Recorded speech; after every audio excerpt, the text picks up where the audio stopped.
নমস্কাৰ online help চেনেললৈ আপোনালোকক স্বাগতম। আজিৰ এই ভিডিঅ'টোত মই আপোনালোকক দেখুৱাম যে আপোনালোকে এইচএছ ফাৰ্ষ্ট ইয়াৰত যিকোনো ষ্ট্ৰীমত আৰু আপোনাৰ যিকোনো কলেজত কেনেকৈ এপ্লাই কৰিব সেই বিষয়ে ফুল প্ৰচেছত দেখুৱাম। সো ভিডিঅ'টো ষ্টাৰ্ট কৰিছো, স্কিপ নকৰি চাই যাব। সো প্ৰথমতে আমি গুগল ক্ৰোম ব্ৰাউজাৰত darpan বুলি লিখি সাৰ্চ কৰিম। সাৰ্চ কৰাৰ পিছত যেটো ফাৰ্স্ট ওয়েবসাইট ওলাব darpanৰ তাতে আমি ক্লিক কৰিম। ক্লিক কৰাৰ পিছত এনেকুৱা পেজ খোল খাব যত ষ্টুডেন্ট এডমিশন বুলি অপচন আহিব, তাতে আমি ক্লিক কৰিম।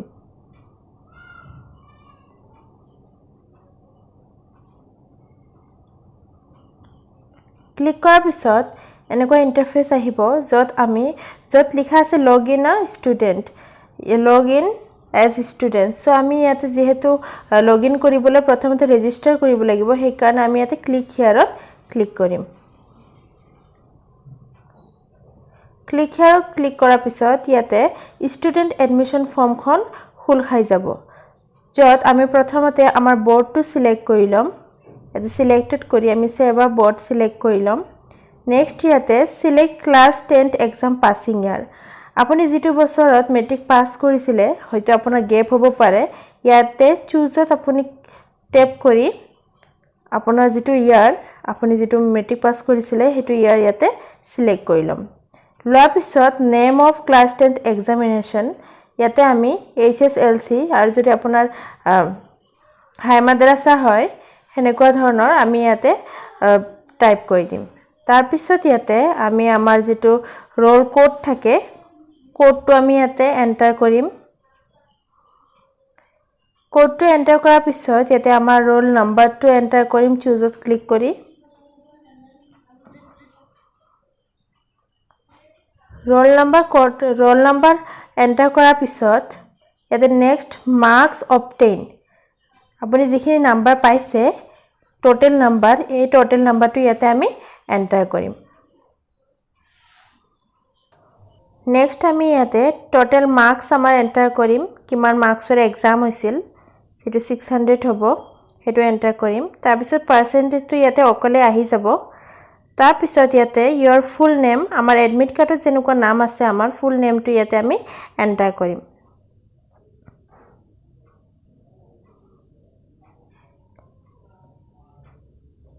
নেম এন্টাৰ কৰাৰ পিছত নেক্সট ইয়াতে ডেট অফ বাৰ্থটো আমি ক্যালেন্ডাৰৰ পৰা চুজ কৰি লম।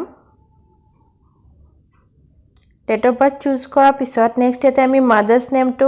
টাইপ কৰিম। মাদাৰ্স নেম টাইপ কৰাৰ পিছত ইয়াতে ফাদাৰ্স নেমটো আমি টাইপ কৰিম। তাৰ পিছত ইয়াতে গাৰ্জিয়ান নেমত আমাৰ ফাদাৰ্স নেমটো এন্টাৰ কৰিম। তাৰ পিছত ইমেইল আইডিটো অপচনেল হয়, বাট এটো আপুনি দি থব পাৰে।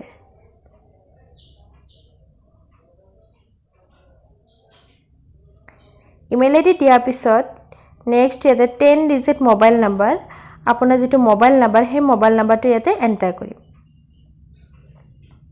এন্টাৰ কৰাৰ পিছত কনফাৰ্ম 10 ডিজিট মোবাইল নাম্বাৰ, আমি আকৌ এবাৰ মোবাইল নাম্বাৰটো এন্টাৰ কৰিম।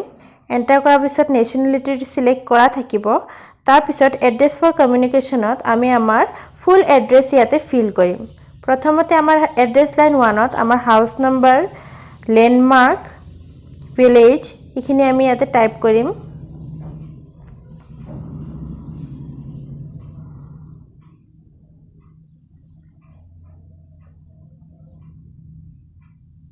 টাইপ কৰাৰ পিছত এড্ৰেছ লাইন 2ত আমাৰ যিখিনি এৰিয়া, লোকেলিটি আৰু পোষ্ট অফিস তাৰে নাম আমি ইয়াতে এন্টাৰ কৰিম আৰু পিন কোডৰ লগত এন্টাৰ কৰিম। তাৰ পিছত ইয়াতে ষ্টেটত আমি চুজত ক্লিক কৰি আমাৰ ষ্টেটটো সিলেক্ট কৰিম। তাৰ পিছত আমাৰ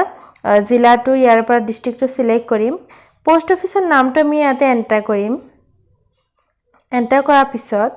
ইয়াতে আৰু এটা অপচন আহিব পিন কোড, আমি আমাৰ পিন কোডটো এন্টাৰ কৰিম। এন্টাৰ কৰি ভিলেজ, টাউন, ওয়াৰ্ড, ভিলেজৰ নাম বা টাউনৰ নাম বা ওয়াৰ্ড নাম্বাৰ যেটো আছে আপোনাৰ হেতু ইয়াতে আমি এন্টাৰ কৰিম। এন্টাৰ কৰাৰ পিছত নেক্সট ইয়াতে সিলেক্ট ৰিলিজিয়নত চুজত আমি ক্লিক কৰি আমাৰ ৰিলিজিয়নটো সিলেক্ট কৰি লম। তাৰ পিছত সিলেক্ট কাষ্টত জেনাৰেল এসি ওবিসি যেটো আপোনাৰ কাষ্ট হয় সিলেক্ট কৰি লম জেন্ডাৰ আমি সিলেক্ট কৰি লম নেক্সট আপুনি যদি স্পেশালি এবলড হয় তেনেহলে এটো ইয়েস কৰিব যদি নহয় নট ৰাখিব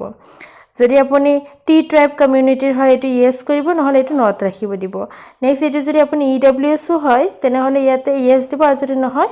নট ৰাখিব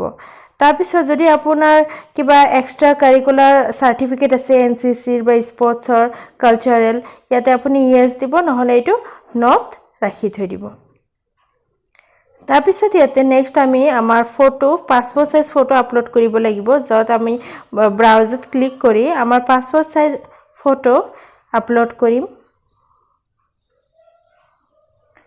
পাসপোৰ্ট সাইজ ফটো আপলোড কৰাৰ পিছত এতে আমাৰ পাসপোৰ্ট সাইজ ফটোটো 1 MB আৰু যেটো আমি মাৰ্কশিটটো আপলোড কৰিম হেতু 1 MB হ'ব লাগিব আৰু মাৰ্কশিটটো JPG PNG আৰু JPEG ফৰমেটত থাকিব লাগিব আমি আমাৰ মাৰ্কশিটটো আমি ইয়াৰ পৰা আপলোড কৰি দিম মাৰ্কশিট আপলোড কৰাৰ পিছত আমি এটো স্ক্ৰল কৰিম পেজটো স্ক্ৰল কৰাৰ পিছত ইয়াতে এটা অপচন আহিব 4 digit login pin of your choice আমি ইয়াতে আমাৰ এটা 4 ডিজিট নাম্বাৰ এটা আমি ইয়াতে এন্টাৰ কৰিম আমাৰ চয়েস হিচাপে যেটো দ্বাৰা আমি ইয়াতে লগইন কৰিব পাৰিম সো আমি ইয়াতে এটো চুজ কৰি কনফাৰ্ম 4 ডিজিট লগইন এটা আমি দুবাৰ নাম্বাৰটো 4টা ডিজিটৰ নাম্বাৰটো এন্টাৰ কৰিম এন্টাৰ কৰাৰ পিছত নেক্সট ইয়াতে তলত যেটো চেক বক্স আছে তাতে আমি ক্লিক কৰিম ক্লিক কৰাৰ পিছত প্ৰসিড টু নেক্সটত আমি ক্লিক কৰি দিম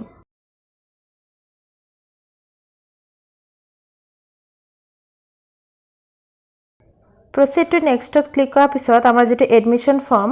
গুটেখিনি ডিটেইলছৰ সৈতে আহি যাব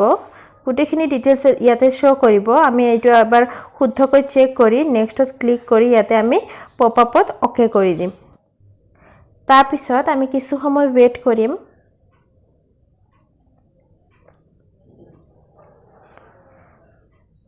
ওয়েট কৰাৰ পিছত এনেকুৱা নতুন পেজ ওপেন হৈ যাব যত আমি কলেজত এপ্লাই কৰিব পাৰিম সো ইয়াতে অপচন আছে সাইডত এপ্লাই বুলি লিখা আছে তাতে আমি ক্লিক কৰিম ক্লিক কৰাৰ পিছত এটো যেটো ইয়াতে গুটেখিনি কলেজৰ গুটে ডিস্ট্ৰিক্টৰ বেলেগ বেলেগ ডিস্ট্ৰিক্টৰ গুটে ডিস্ট্ৰিক্টৰ আমাৰ কলেজ বিলাকৰ নাম আহি থাকিব আমি যত এডমিশন কৰিব বিচাৰো সেই কলেজৰ নাম আমি ইয়াতে টাইপ কৰিও আমি এডমিশনত এপ্লাই কৰিব পাৰো ইয়াতে আমি সিম্পলি নামটো এন্টাৰ কৰিম কলেজৰ নামটো এন্টাৰ কৰি যেটো সাৰ্চ লিখা আছে সাৰ্চত ক্লিক কৰি ইয়াতে আমি যত লিখা আছে গ্ৰীন কালাৰ এপ্লাই তাতে আমি এপ্লাই কৰিব পাৰো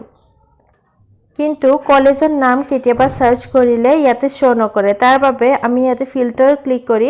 আমাৰ যেটো ডিস্ট্ৰিক্ট ইয়াৰ পৰা আমি ডিস্ট্ৰিক্টটো সিলেক্ট কৰি লম ইয়াতে ডিস্ট্ৰিক্টটো সিলেক্ট কৰি ইয়াতে আমি ষ্ট্ৰীমটো যেটো ষ্ট্ৰীমত লব বিচাৰে সেই ষ্ট্ৰীমটো সিলেক্ট কৰি ইয়াতে ফিল্টাৰত ক্লিক কৰিম ফিল্টাৰ ক্লিক কৰাৰ পিছত আপুনি যেটো ষ্ট্ৰীম লব বিচাৰে আৰু আপোনাৰ জিলাত যিকেটা কলেজ আছে হেতু ষ্ট্ৰীমত গুটে আপোনাৰ শো কৰিব ইয়াতে গুটে এটা লিষ্টৰ দৰে আহি যাব ইয়াৰে পৰা আপুনি যত এপ্লাই কৰিব বিচাৰে তাতে গ্ৰীন কালাৰৰ এপ্লাইত ক্লিক কৰিব এতে মই দেখুৱাই দিছো আপুনি ইয়াতে এপ্লাইত ক্লিক কৰিব এপ্লাইত ক্লিক কৰাৰ পিছত এনেকুৱা ধৰণৰ ইন্টাৰফেস আহিব যত আপুনি বেসিক প্ৰফাইলত ইয়াতে আপুনি যেটো ষ্ট্ৰীম লব বিচাৰে তাতে ষ্ট্ৰীম সায়েন্স ষ্ট্ৰীম বা কমাৰ্চ ষ্ট্ৰীম হেনেকুৱা তাতে এপ্লাইত ক্লিক কৰি ইয়াতে আপুনি সিট দেখা পাব কিমানখন এপ্লাই সিট আছে কিমানখন এপ্লাই হৈছে তাৰ পিছত ইয়াতে ৰাইট কৰ্নাৰত এপ্লাইত ক্লিক কৰি আপুনি ইয়াৰ পৰা সাবজেক্ট সিলেক্ট কৰি লব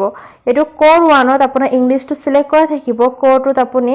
MIL আপোনাৰ যদি ইংলিশ মিডিয়াম হয় ইংলিশ সিলেক্ট কৰি লব পাৰে ইলেক্টিভ 1 আপুনি সিলেক্ট কৰি লব ইয়াৰ পৰা ইলেক্টিভ 2 আপুনি যিবোৰ সাবজেক্ট লব বিচাৰে ইলেক্টিভত সেই সাবজেক্ট সমূহ ইয়াৰ পৰা আপুনি চুজ কৰি লব সিলেক্ট কৰি লব লোৱাৰ পিছত আপোনাৰ সিলেক্ট মিডিয়াম আপোনাৰ এছামিজ মিডিয়াম নে ইংলিশ মিডিয়াম ইয়াৰ পৰা আপুনি চুজ কৰি লব চুজ কৰাৰ পিছত ইয়াতে তলত লিখা থাকিব আপুনি স্ক্ৰল কৰিব স্ক্ৰল কৰোতে ইয়াতে লিখা আছে এপ্লাই ফৰ এডমিশন তাতে আপুনি ক্লিক কৰিব ক্লিক কৰাৰ লগে লগে আমি ARN নাম্বাৰ পাই যাম আমাৰ যেটো এপ্লাই এডমিশনৰ কাৰণে এপ্লাই হৈ যাব ইয়াতে একনলেজমেন্ট স্লিপটো আমি ইয়াৰ পৰা ডাউনলোড কৰি থব পাৰো সো ইয়াতে মাই এপ্লিকেশনত আপুনি যিকেখন কলেজত এপ্লাই কৰিছে সেইকেখন কলেজ দেখা পাব আৰু সিলেক্ট হোৱা নোহোৱা ডিটেইলছখিনি আপুনি ইয়াৰ পৰাই চাব পাৰিব আৰু এটা কথা হল যে আপোনালোকে কেৱল 5টা কলেজতহে এপ্লাই কৰিব পাৰিব সো য'ত বেছি চান্স আছে তাতে এপ্লাই কৰিব সো আজি ভিডিওটো এইখিনিয়ে যদি ভিডিওটো ভাল লাগিছে প্লিজ ভিডিওটো লাইক শ্বেয়াৰ এণ্ড চেনেলটো সাবস্ক্ৰাইব কৰি দিব থ্যাংক ইউ